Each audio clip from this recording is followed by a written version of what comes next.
कुंती पुत्र धर्मराज युधिष्ठिर बोले कि हे भगवान, अब आप मुझे श्रावण मास के कृष्ण पक्ष की एकादशी की सविस्तार कथा सुनाइए।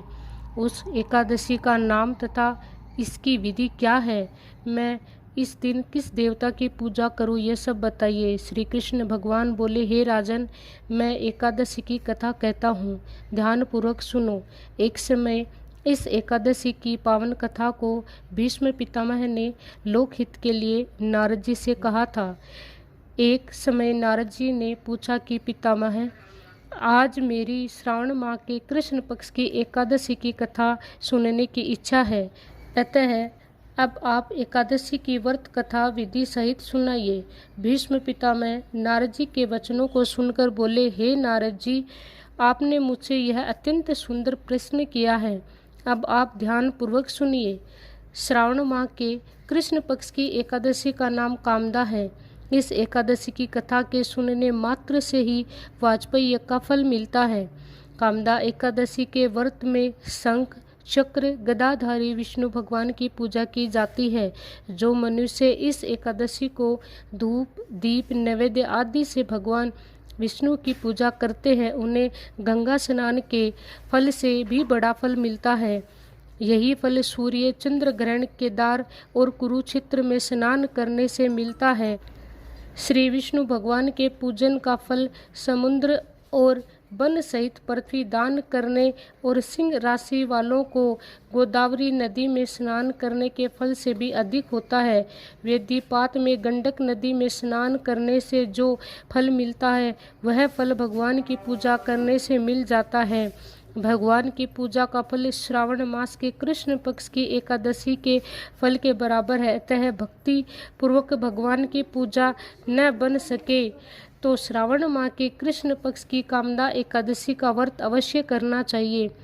आभूषण से युक्त बछड़ा सहित गोदान करने से जो फल मिलता है, वह फल कामदा एकादशी के व्रत से मिल जाता है। जो उत्तम द्विज श्रावण माह के कृष्ण पक्ष की कामदा एकादशी का व्रत करते हैं, श्री विष्णु भगवान की पूजा करते हैं, उनसे समस्त वेद नाग किन्नर पितृ आदि की पूजा हो जाती है। हे नारद, स्वयं भगवान ने अपने मुख से कहा है कि मनुष्यों को आध्यात्मिक विद्या से जो फल मिलता है, उसका अधिक फल कामदा एकादशी का व्रत करने से मिल जाता है। इस व्रत के करने से मनुष्य अंतिम समय अनेक दुखों से युक्त यमराज तथा नरक के दर्शन नहीं करता। कामदा एकादशी के व्रत तथा रात्रि के जागरण से मनुष्य को कुयोनि नहीं मिलती, अंत में वह स्वर्ग लोक जाता है। जो उत्तम मनुष्य श्रावण माह के कृष्ण पक्ष की कामदा एकादशी को तुलसी से भक्ति पूर्वक श्री विष्णु भगवान की पूजा करते हैं, वे इस संसार सागर में रहते हुए भी इससे सब प्रकार से अलग रहते हैं। जिस प्रकार कमल जल में रहता हुआ भी जल से अलग रहता है, भगवान की तुलसी दल से पूजा करने का एक फल भार स्वर्ण और 4 बार चांदी के दान के फल के बराबर है। श्री विष्णु भगवान रत्न मोती मणि आभूषण आदि की अपेक्षा तुलसी दल से अधिक प्रसन्न होते हैं। जो मनुष्य भगवान की तुलसी दल से पूजा करते हैं, उनके समस्त पाप नष्ट हो जाते हैं। हे नारद, मैं स्वयं भगवान की अत्यंत प्रिय श्री तुलसी को नमस्कार करता हूँ। तुलसी के दर्शन मात्र से मनुष्य के समस्त पाप नष्ट हो जाते हैं और शरीर के स्पर्श मात्र से मनुष्य पवित्र हो जाता है।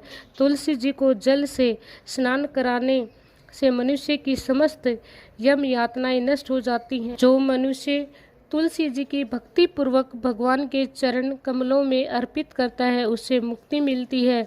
जो मनुष्य एकादशी के दिन भगवान के सामने दीप जलाते हैं, उनसे पितृ स्वर्ग लोक में सुधा का पान करते हैं। जो मनुष्य भगवान के सामने घी या तिल के तेल का दीपक जलाते हैं, उनको सूर्य लोक में भी सहस्त्रों दीपकों का प्रकाश मिलता है। इस व्रत के करने से ब्राह्मण हत्या आदि सभी के पाप नष्ट हो जाते हैं और इस लोक में सुख भोगकर अंत में विष्णु लोक को जाते हैं। इस कामिदा एकादशी के महत्व के सुनने और पठन से मनुष्य को स्वर्ग लोक प्राप्त होता है।